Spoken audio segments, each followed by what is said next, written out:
Bonjour à toutes et à tous, c'est Jérémy et bienvenue pour cette nouvelle vidéo. On va voir s'il faut apprendre à coder le HTML. Je vais vous donner mon avis sur la question.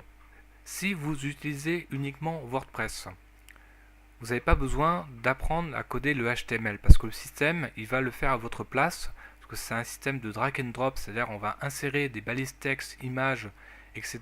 et ça va coder automatiquement dans l'éditeur de texte. Donc vous n'avez pas besoin d'apprendre le HTML.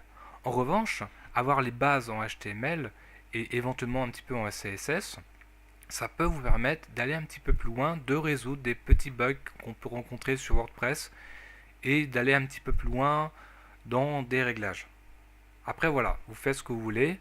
Si vous voulez apprendre le code HTML, je vous recommande vraiment d'aller sur Open Classroom, je vous mettrai le lien sous la vidéo, où on peut apprendre les bases du HTML.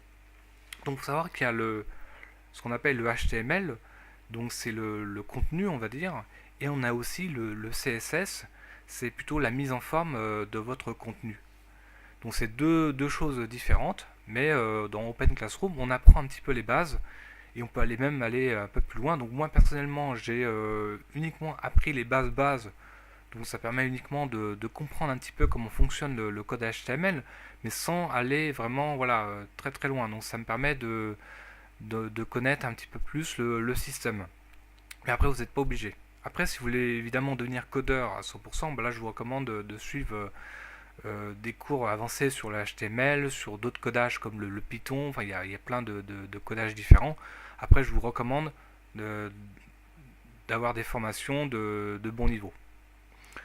Donc là, par exemple, là, je suis sur Sublime Text, qui est un éditeur de texte HTML. C'est-à-dire que si vous avez un fichier HTML, vous pouvez l'ouvrir avec Sublime Text.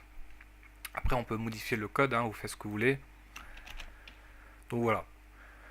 Ensuite, si vous utilisez WordPress, rien ne vous empêche d'aller dans une page ou un article et de rentrer directement dans le code, hein. Par exemple, là, en haut à droite, sur le nouvel éditeur de WordPress, on a l'éditeur visuel, c'est ce qu'on va voir, c'est votre contenu, et on a l'éditeur de code, donc c'est le code HTML qui permet d'écrire votre texte, votre contenu. Donc on peut voir des balises HTML qui permettent voilà, de faire afficher le contenu. Donc là par exemple on a slide O, donc c'est une galerie image, donc c'est un shortcode, et ce shortcode en fait il va faire afficher des galeries, des images, etc. Donc voilà, voilà, mon avis sur la question c'est vous n'êtes pas obligé d'apprendre le code HTML, simplement c'est que si vous voulez aller plus loin dans des réglages de WordPress ou devenir vraiment codeur, je vous recommande de suivre des formations Open Classroom ou d'autres formations qui vont vous permettre d'apprendre le codage. Voilà, donc vous pouvez apprendre les bases et puis ça peut être très bien pour débuter. Voilà, bah écoutez, n'hésitez pas à vous abonner à ma chaîne, à commenter la vidéo et on se retrouve à très bientôt.